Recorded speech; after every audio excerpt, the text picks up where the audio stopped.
Y'all hope that's right. This is my second damn time. This is my second time trying to get this thing together. I tried to do it without my glasses on. That didn't work out because I can't see you. My little introduction to my mac and cheese. Now, the time have come for my long-awaited, my original mega mac and cheese. You're going to love it.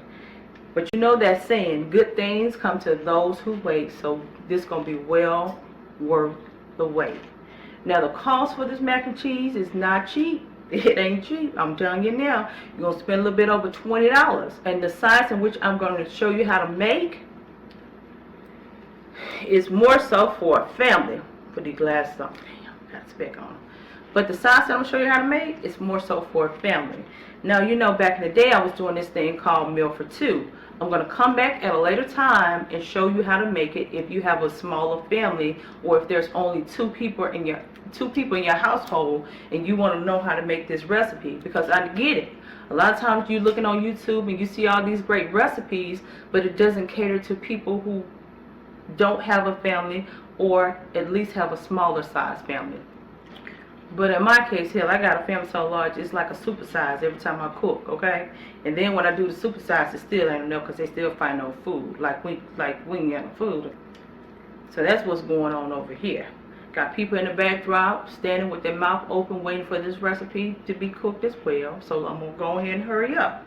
Now, a lot of things come into play when you're doing this recipe. You can alter some things that you may not like within your recipe. But one thing about me, when I bring you something, it's my original. Do you understand? Now, if I'm looking at somebody else and I get inspired, I'm going to give credit where credit is due. But this recipe came from a higher source. Believe that. Because I got tired of eating the same damn mac and cheese all the time. And when the gift was given to me, I got to write it down. I told you about that writing down situation. I've told you that. I'm a very special individual in more ways than one. But let me tell you something. Damn macaroni cheese so good. If nothing is going on in your bedroom, take this mac and cheese, take a bowl of it. Go in there and sit in your bed with my mac and cheese. And I promise you, you'll be damn singing, let's do it again. You'll be singing, let's do it again. Yeah. You ain't singing, but you're going to be singing, okay? You can't use one of them DollarTree dollar bowls because the temperature and what we're going to... Damn it. Dripping on me, y'all. I just watched that. But the temperature that we're gonna put this oven on is going to get so hot, and you don't want your mac and cheese to start sticking, or you don't want it to dry out. You don't want to do that. So go ahead and invest in something like this. Hell, a couple more dollars if you're gonna start cooking, especially if you're trying to get a man. If you're trying to get a man, they say the way to a man's heart is through his stomach. Now, every once in a while, you want to switch it up because if you feed him too good, he may not want to get out of bed. So, in between some good cooking, some good loving, and everything else, every now and then, you're going to have to burn some stuff. Because the reason you're going to have to burn it, he's going to say, yeah, let me get up out of this bed, go to work. And on the way to work, you're going to stop and give him something to eat. You got to get him up out the house. You don't want it where he's stuck up on you all the time. Do you understand? But good cooking is equivalent to good loving. Okay? Yes, it is. And anytime you put love into anything, and I tell you this over and over again, it has no choice but, even for the worst damn cook, even for the worst cook, if you put your heart into it, baby, you're going to be feeding the soul. With that being said, you already know the scene. Let's get started. Okay, so here are the ingredients that you're going to need.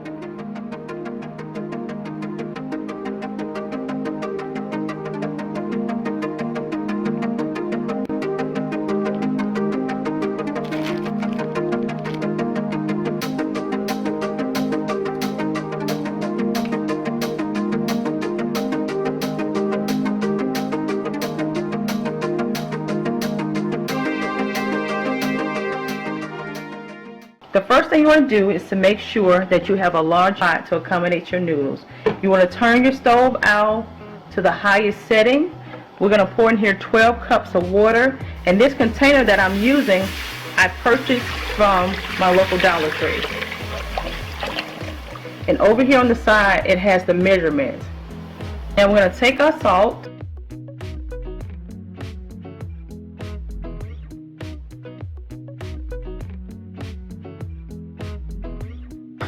Because we want to ensure that our noodles do not stick. Now we're going to add our box of elbow noodles.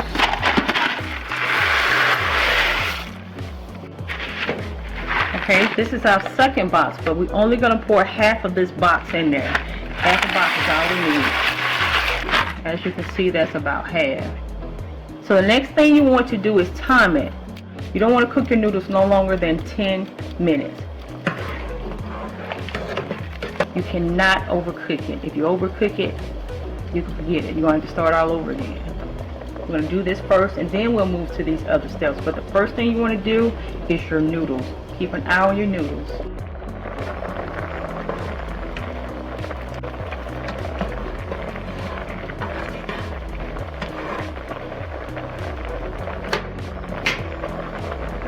Okay, so my timer just went off. Let's check our noodles. You see how the noodles are swelling? I'm going to cover it up for 2 minutes, and that's it. We cooked it for 10 minutes. We're going to allow it to sit in the heat for 2 minutes with the lid on, and this way it's going to circulate the heat to allow the noodles to further cook. Remove the lid. It should look like that, and then we're heading to the sink. I've placed my colander in the sink. I purchased this from DollarTree. This is how the noodles are looking. So if you've never known how to cook noodles, you can say your girl taught you how to cook noodles, okay? We're going to go ahead and turn the water on cold.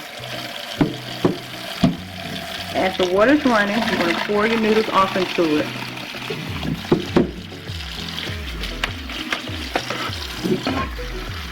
When you're doing this process, do a little bit at a time, because you want to make sure you cool down all of your noodles. If not, it's going to overcook. It's still cooking. As long as heat is on your noodles, they are still cooking. Okay, so here's our noodles. We're going to place it on top of here. As you can see, some of the water is draining still from the noodles. And that's what we wanted to do.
You want to go ahead and preheat your oven on a temperature of 475. Okay, so I'm going to have to mix everything in this larger tin pan because I don't have a large enough bowl. Here's our noodles. They have been sitting over to cool and drain the remaining of the water. So now what you want to do is take your noodles, make sure you have a large enough pot and your hands are clean.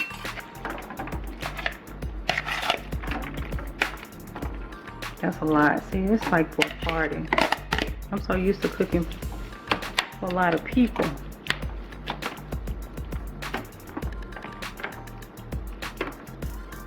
The next thing you want to do is add our base. What is our base? It's the sour cream and it's also the cream cheese.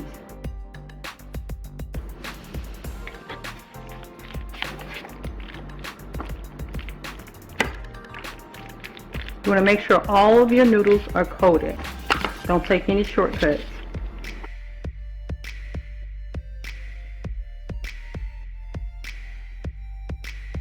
Okay, so next we're going to add our cheeses. We're going to get the pepper jack. You're trying to do at least a cup per cheese.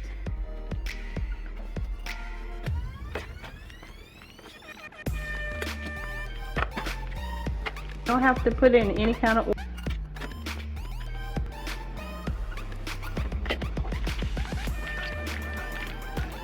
On average, you're going to add anywhere from 2 to 3 cups of each cheese, but I want to do each cheese individually first.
The Velveeta cheese gives it color.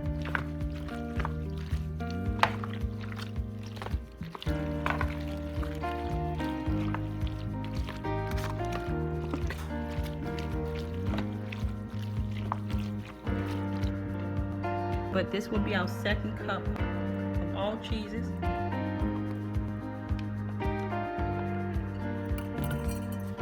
Y'all tell them getting damn high.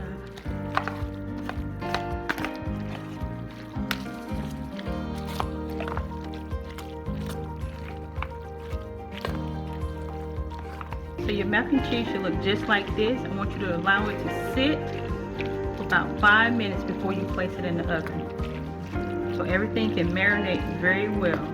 Now when I added my seasoning, I did it in increments because you can always add, but if you put too much in here, you can't take it out. So once you mix it very well, take a little bit of it, put it in a bowl, and I want you to taste the seasoning to test it to see if it's to your liking. When it comes to this paprika, you only have to use a little bit if you prefer to. So you're just going to lightly sprinkle on top, and you're going to mix it in. So that is optional. You don't necessarily have to use that. On average, you're going to do 2 to 3 cups per cheeses. And that last cup is going to be used for your topping. So what I'm going to do now is place this to the side. I'm going to sit that there. Since this is all we have left over, I'm just going to pour it in here. I'm going to mix that up very well because this is what we're going to use to top off our cheese.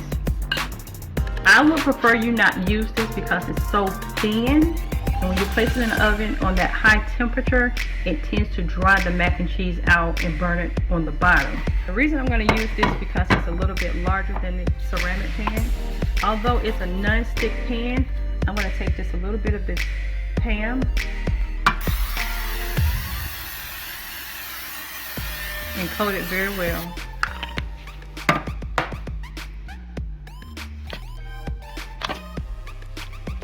I'm not going to use all this because tomorrow for lunch I'm going to make me some lobster mac and cheese.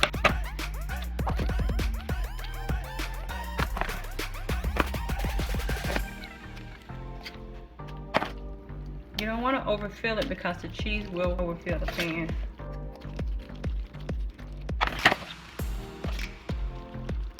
We're going to take our cheese and just go into it.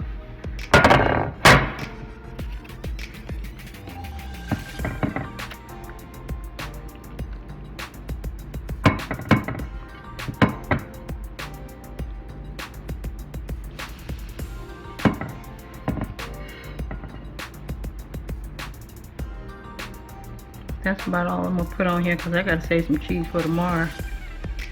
Okay. That is it.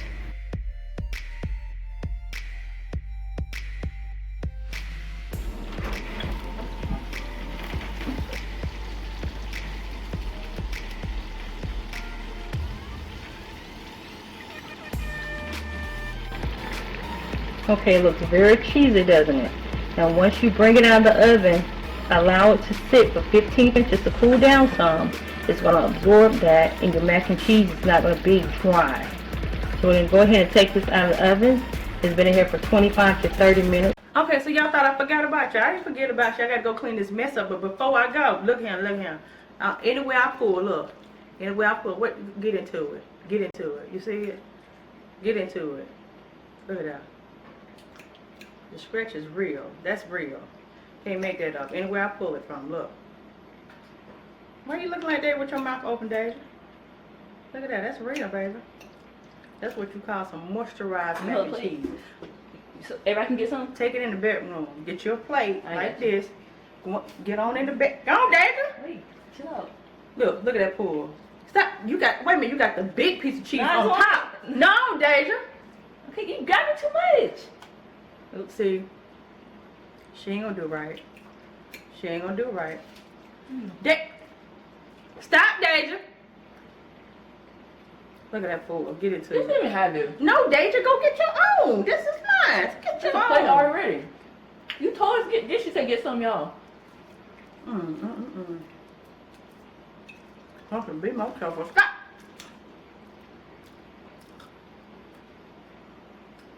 Alright, I'll see y'all later. Look. Go get your playlist in the bed. Alright? If nothing else is going on, you're going to be humming to yourself, let's do it again, okay? I will see you guys in the next video. I hope you have enjoyed the time we have shared together. Until next time, look at that pool. Look at that pool. Hey, we're going to call look at that pool. Bye, y'all. She eating up my stuff. See you next video. Bye. Look at that pool.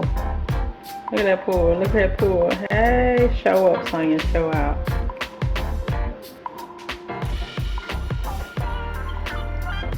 Don't play with it. Anywhere I go, I'm pulling. Look at that. I'm pulling.